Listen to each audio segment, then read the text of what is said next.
অশনিয়ে আর যজ্ঞ অশনিয়ে চতুর্দিকে প্রদক্ষিণ করতে চললেন। রাম নামে ধ্বনি করে অশ্ব চালিয়ে দিল।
ভগবান রামচন্দ্রের যজ্ঞস্ব এক একে ত্রিদেশ করিয়া জয়, অবশেষে দক্ষিণে বাল্মীকের তপবনে চলেছেন।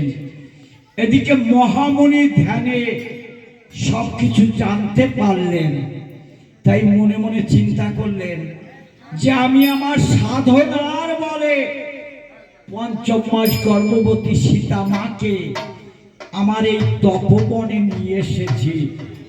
কিন্তু ভগবান রামচন্দ্রের চরণ ধুলি যদি এই তপবনে না পড়ে, আমি 60,000 বছর ধরে যে রামায়ণ রচনা করেছি সবই মিথ্যা হয়ে যাবে।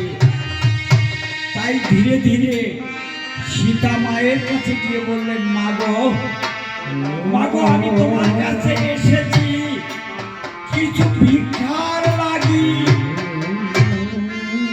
আমায় কিছু ভিক্ষা দেবে মাগো। সীতা দেবী বললেন, হে পিতা ঠাকুর, আমি ছিলাম রাজনন্দিনী, হলাম রাজার ঘরণী। আমার এই ভাগ্য দোষে, আমার এই কপাল দোষে আমি যে বনবাসী, আমি আপনার কি ধন ভিক্ষা দেব? সীতা মাতা গো, ও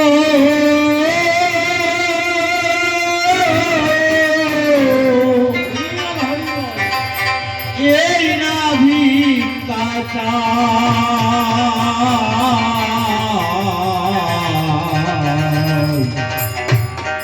লব কুশিকে ভিক্ষা দে মা,